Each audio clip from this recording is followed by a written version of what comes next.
The Honorable Francis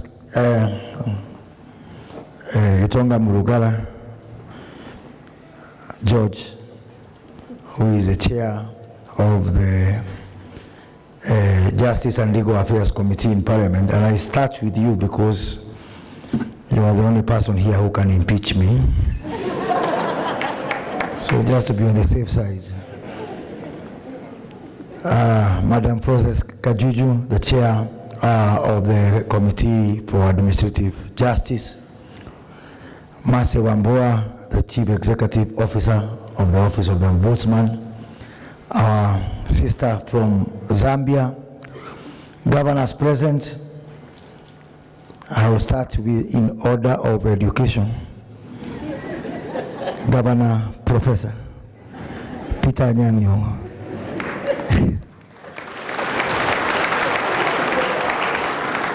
Governor of the great county of Kisumu. Governor Gladys Nyasuna Atieno Wang. Governor of Homa Bay. Governor Ilungo Kangata Wabarua from Murang'a County.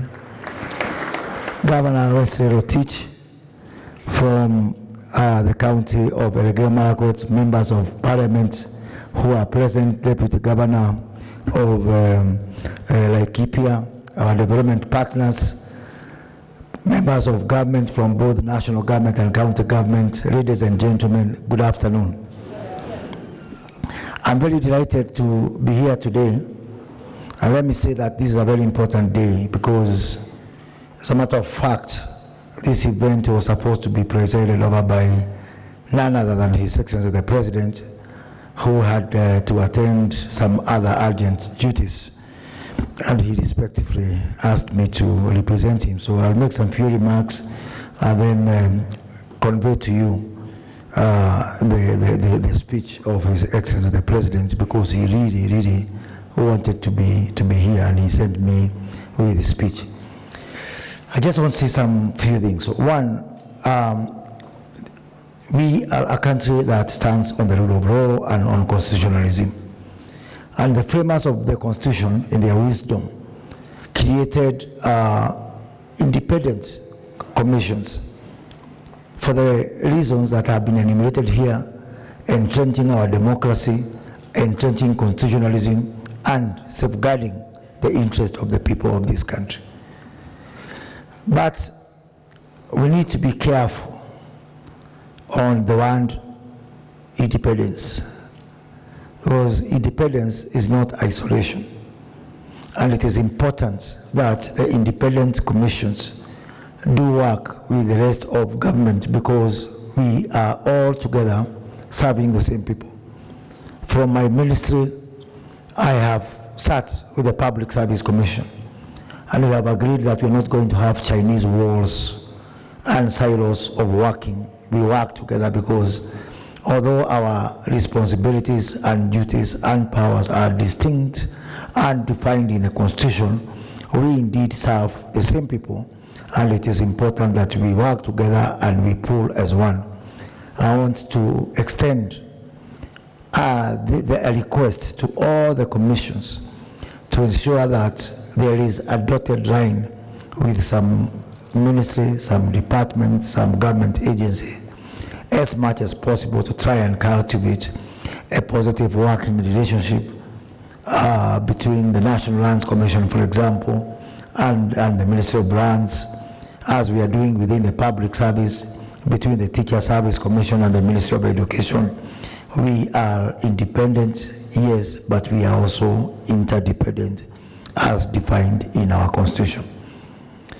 Secondly, let me please, for the umpteenth time, address those of us who have the privilege of working in the public service, whether in national government, whether in independent commissions, whether in county governments, whether in agencies, wherever you are. It is a privilege to be in public service. But unfortunately, most of us are not in public service, because the essence of the public service is the word service. Most of us are in public employment. We are just there because government is an employer. And it's indeed a time for us to do some reflection and ask ourselves, are you in public service or are you in public employment? If you're in public employment, it is about time that you transition to public service. And I didn't know until His Excellency the President gave me the privilege of serving in this ministry, which I'm extremely delighted and happy about, how much I really hate and I abhor injustice. I didn't know, it just dawned on me that there's something within my DNA that abhors injustice. A lot of injustice is happening everywhere. But unfortunately, and because the people who have been in that space, be it in civil society and other players, they only look at injustice among big people, among someone like me who is a cabinet secretary, among a governor or a member of parliament. But we have actually devolved injustice. Injustice has been devolved to the lowest unit. You've heard about chiefs of those days who could come and take away your goat. A lot of many people, and especially people who themselves are victims of injustice, also meting out injustice on other people. And so therefore, the work that the Commission for Administrative Justice is doing is very, very important. And my ministry will work with them to ensure that we actually make it very easy for Mwananchi to have a voice. Because today the biggest problem is that the people who are facing the brunt of injustice, they are not on the table, they are not there when we discuss things, they don't even have access to the media to complain, they are not on Twitter, they are not on Facebook, they are voiceless. And so therefore injustice has attained social acceptance. It has become acceptable, it has become normal, it has become rationalized that someone can do injustice to another person and get away with it. I've had the privilege this morning of discussing with our various entities who are displaying out there. And some of the things are heart-wrenching. Because why would somebody retire from public service and take 2 years to access their pension? By the way, 2 years is the best, at best it's taking 2 years. Why would someone wait for a passport for months? Why would someone take months to get an ID, to get a certificate of good conduct? All these are manifestations of inherent injustice that has become acceptable in our society. Because us who work in public service are a reflection of everybody. It's only that we are privileged. We are 900,000 across all levels of government who work for government, rolling over 54 million people who don't have the privilege that we have to serve in government.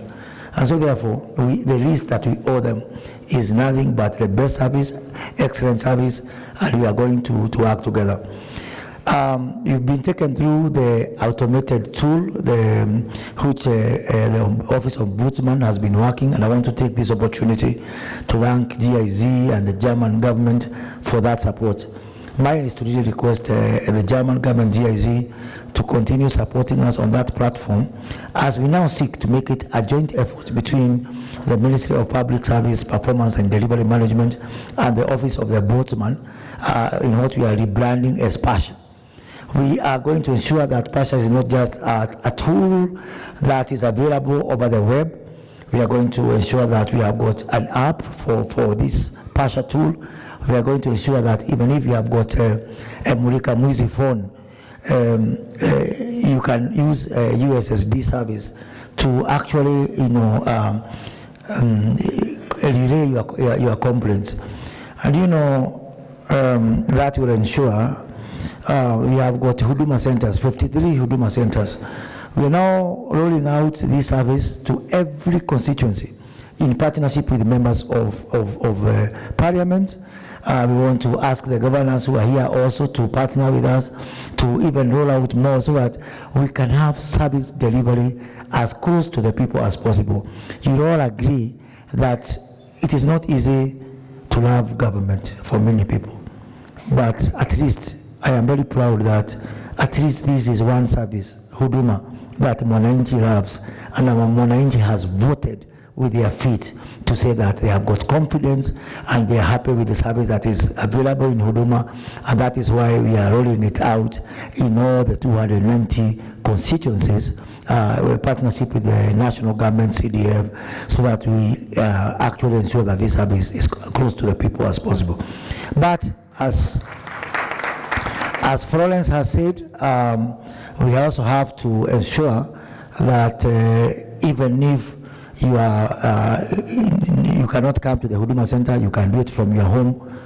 Kajuju has said that you can do it from your bedroom, but please ensure that complaints are only limited to what is in public service, not bedroom matters, Kajuju. You know. So those ones are slightly outside the purview of my ministry. So when we say performance, it is government performance, not just to manage expectations before we start saying that I wrote my complaint and there was no follow-up.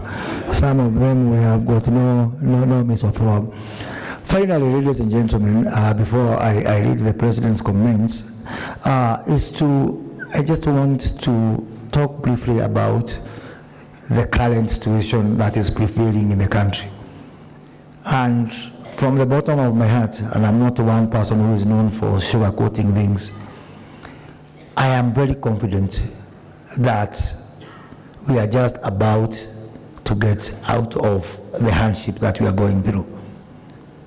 Many people are expecting that Kenya will default on its debt obligations.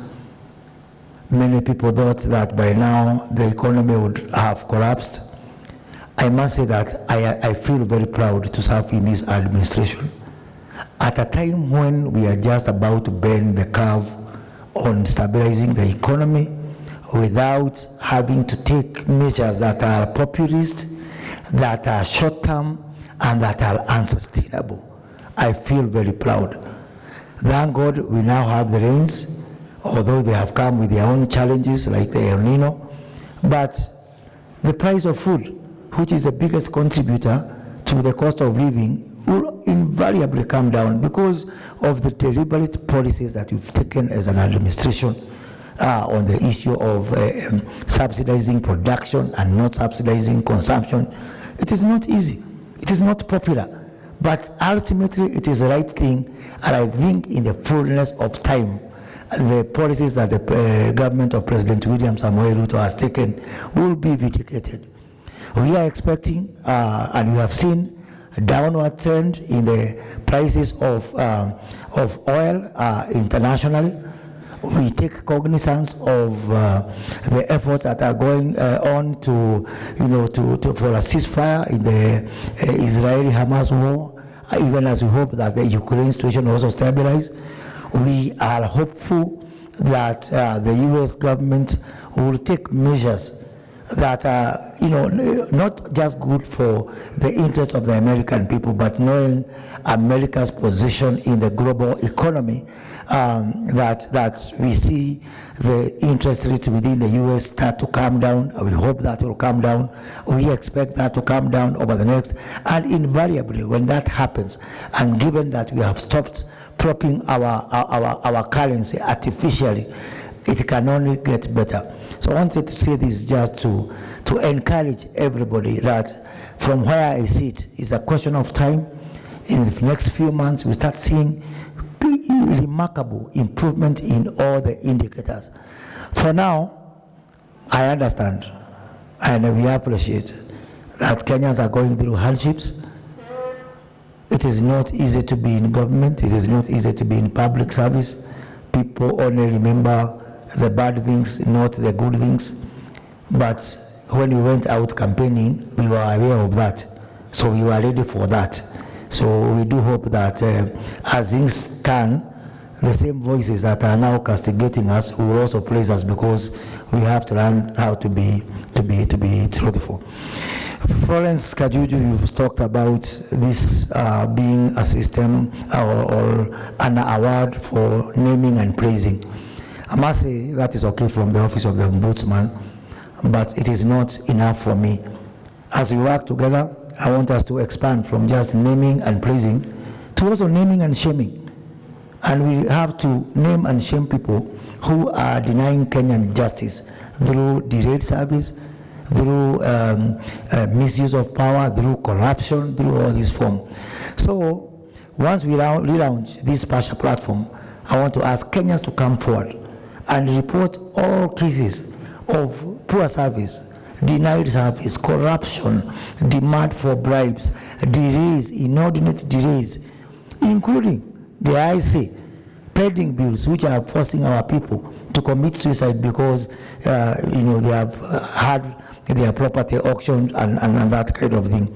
And starting from January, I want to commit that my ministry, led by myself personally, and the Office of the Ombudsman, will be releasing a monthly report in a public press conference of who is this person who has contributed to denying the rights of Kenyans to getting good service.